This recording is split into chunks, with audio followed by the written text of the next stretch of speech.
भगवान 84वीं कारिका में यहाँ बताने चल रहे हैं, 84वीं कारिका ही चल रही है। उन्होंने यहाँ यही बता रहे हैं कि ये जो आत्मा को ना मानता है, ना सद्यदि श्रद्धान करता है, ना भावों की शुद्धि रखता है, ऐसा साधक बहु दुखों के भार से अत्यंत दबा हुआ संसार को बढ़ाने में नित्य प्रति कारण हुआ करता है। उन्होंने कहा है, णग्गो पावई दुखम णग्गो संसार सायरे भमई, णग्गो ना लही बोहिम जिण भावण बज्जियो सुईरम। उन्होंने क्या कहा, जो जिन भावनाओं से सुई दूर है, बहुत दूर है। कितना समझाते हैं गुरु आपके भैया, जिन्होंने वेश धारण कर लिया है उनको भी गुरुदेव समझाते हैं।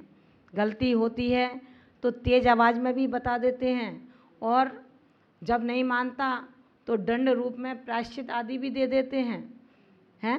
फिर भी साधक समझने की कोशिश न करे तो गलती गुरु की है या साधक की है।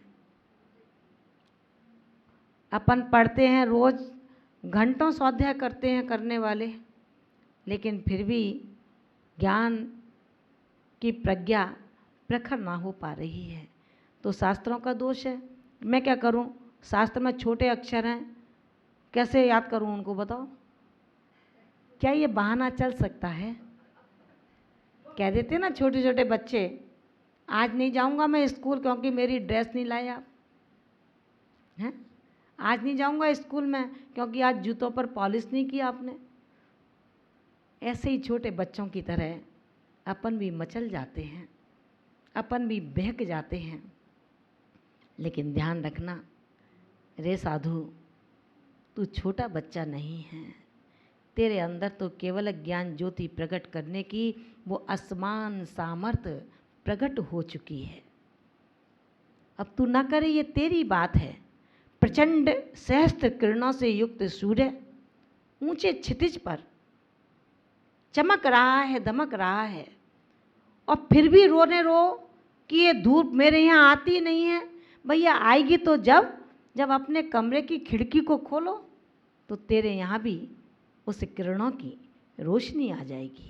जब अपनी खिड़कियों को खोलेगा नहीं, दरवाजे को खोलेगा नहीं, चार दीवारी में बंद होकर के उस सूर्य को दोष देगा, सूर्य की किरणों के लिए रोएगा, तो तू रोता रहे। तेरा स्वभाव ही रोने का है। तेरे स्वभाव को कौन बदल सकता है? उद्यम नहीं करना चाहता, परिश्रम नहीं करना चाहता, पुरुषार्थ नहीं करना चाहता। इस शरीर को इसलिए सहेज के रखा है कि कहीं यमराज आकर के ना ले जाए। रे नादान, अगर तू सहज के भी रखेगा और वक्त आ जाएगा तो यमराज तुझे चार दीवारी में भी आकर के चुपचाप गुम करके ले जाएगा। पता ही नहीं चलेगा, तेरा चोला रह जाएगा और हंस कहाँ चला गया, कौन सी खिड़की से निकल गया। सारा कमरा पैक करवा लिया। उस कमरे में ना निकलने की जगह थी, ना आने की जगह थी, ना हवा आ सकती थी, ना कुछ आ सकता था, इसलिए कि मुझे कभी यमराज आकर के ना ले जाए। लेकिन वो बचा क्या? नहीं बचता। इसी तरह भू साधु जागो, जग जाओ। जितना समय गुजार दिया अज्ञानता में, अब उतना बाकी नहीं है। अब तो थोड़ा समय बचा है, थोड़ा समय बचा है। इस बचे समय की कीमत कर लो। लग जाओ अपने आत्म संशोधन में, लग जाओ अपने विचारों को समीचीन बनाने में। उठक पटक छोड़ दो, यत्र तत्र भागना छोड़ दो, यत्र तत्र बोलना छोड़ दो। जो बोलो, जो करो, वो आपकी समितियों के अंतर्गत आता है। यत्नाचार से बोलो, यत्नाचार से चलो, यत्नाचार से बैठो, यत्नाचार से खाओ, यत्नाचार से सो और यत्नाचार से उठो। यत्नाचार प्रवृत्ति अगर आपके अंदर रहती है तो ध्यान रखना, आप प्रमाद से ऊंचे उठ जाओगे। और जो प्रमाद से ऊंचा उठता है वो अप्रमत्तवर्ती बन जाया करता है। और अप्रमत्तवर्ती जब और सावधान होता है तो साथ से प्रमत्तवर्ती बनता है, जिसका नियम से प्रमोशन होना ही होना है। यानी प्रमोशन का तात्पर्य पैकेज बढ़ेगा, पुद्गल का पैकेज नहीं बढ़ेगा, लेकिन शाश्वत पैकेज सुखों का बढ़ता है। सात से प्रमत्त दशा उस साधक को जो अपने आप को संभल चुका है, संभाल चुका है, अपना बाहर का श्रृंगार जिसने छोड़ दिया है, बाहर का व्यवहार जिसने छोड़ दिया है, अंतर व्यवहार में निश्चय की प्राप्ति के लिए दिन रात पुरुषार्थशील बनकर के उद्यमी बना हुआ है, अपने पुरुषार्थ की खोज में लगा है, ऐसा वो सात से अपमृत्यवर्ती आत्मा श्रेणी आरोहण की तैयारी में अपना समय गुजार देता है। उसे ध्यान नहीं है। समता मन में रखते हुए उस सेना के राजा का अन्वेषण कर रहा है। कहाँ है वो दम्भी राजा जो मुझे चैन नहीं लेने दे रहा।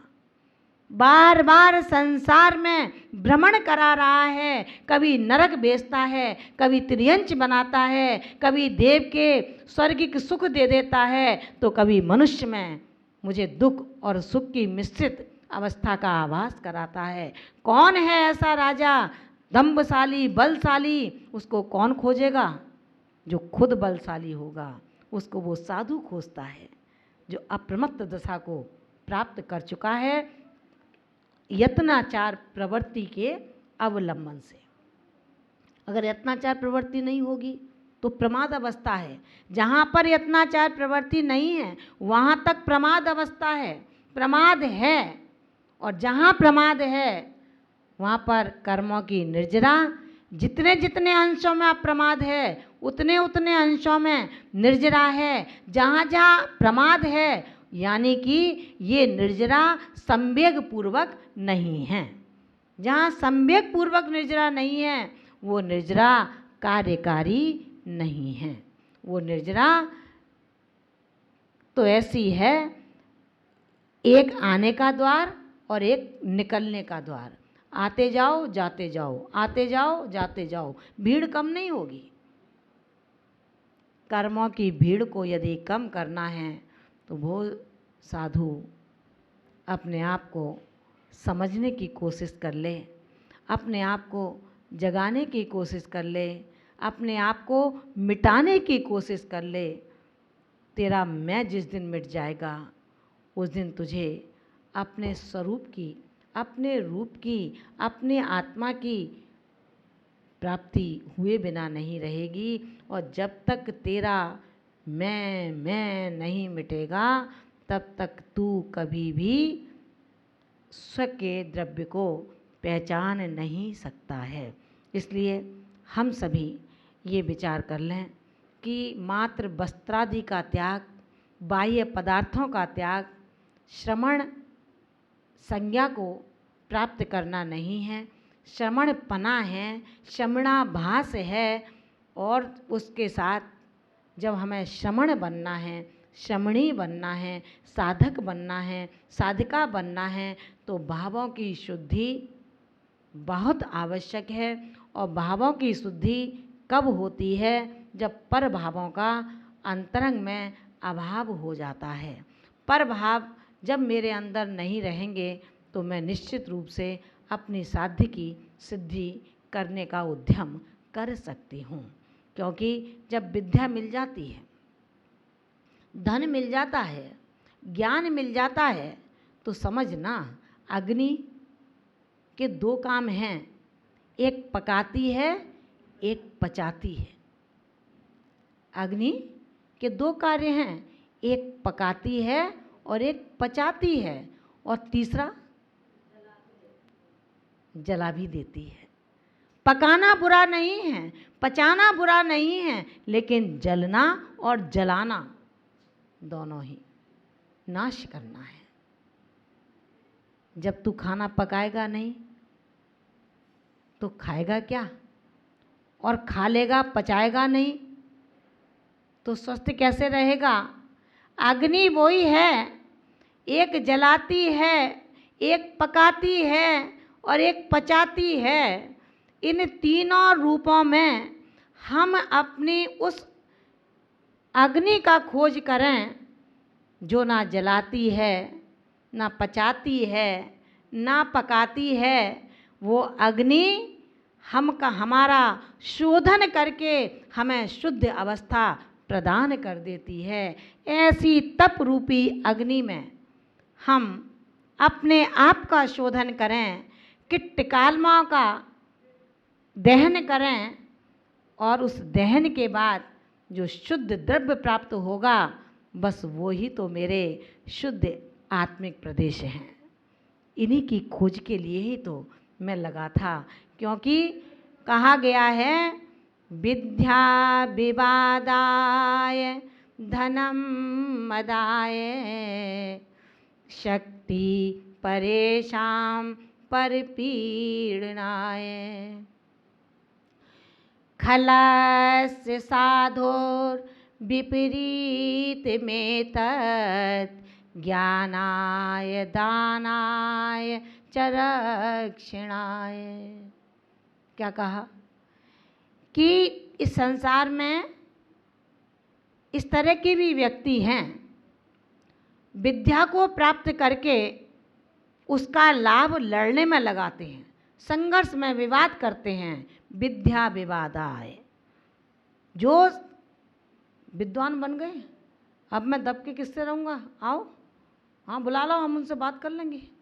अरे दम्भी, तूने विद्या इसलिए प्राप्त की थी क्या? किसी से लड़ने के लिए? जितने ज़्यादा गुण होंगे उस विद्या को प्राप्त करने के बाद, ये विद्या तो वो ज्ञान का वृक्ष है, ज्ञान के वृक्ष पर विद्या का फल आता है, और तेरे इस ज्ञान रूपी दंभ के वृक्ष पर विद्या के फल के चक्कर में तू कहीं ऐसा मत करना कि पीला फल है और उसको पका हुआ फल खाकर समझ करके खा जाए और मरणासन अवस्था को प्राप्त हो जाए, क्योंकि हर पीला फल पका हुआ नहीं होता, विष युक्त भी हो सकता है। इसी तरह से विद्या को प्राप्त किया और विवाद में लगा दिया, धन को प्राप्त किया मद में लगा दिया, शक्ति को प्राप्त किया संघर्ष में लगा दिया। ये लक्षण हैं खल मनुष्य के, जो खलस्य है, जो दुष्ट है, मायावी है, छल करने वाला है, वो छलता है। लेकिन इससे विपरीत वृत्ति को प्राप्त करने वाले वो सज्जन होते हैं, साधु होते हैं, मुनि होते हैं, साधक होते हैं, त्यागी बुद्धजन मनीषी होते हैं। उनको अगर विद्या मिलती है, ज्ञान मिलता है, उस ज्ञान से वो दुनिया को रोशन कर देते हैं। जिनको पता नहीं है उन्हें ज्ञानी बना देते हैं, उनकी मेघा प्रखर कर देते हैं। जिनको धन मिलता है उसका वितरण कर देते हैं, जिसको धन की आवश्यकता होती है उसका सहयोग करते हैं। और जहाँ पर शक्ति होती है उस शक्ति का उपयोग बाहुओं को चढ़ा करके नहीं, उस शक्ति का उपयोग उन दीनों की रक्षा में कर देते हैं, उन प्राणियों की रक्षा में कर देते हैं जिसको रक्षा की आवश्यकता है। इसलिए आचार्य भगवंत यहाँ यही कहते हैं, ज्ञान, धन और शक्ति का दो मुखी उपयोग है।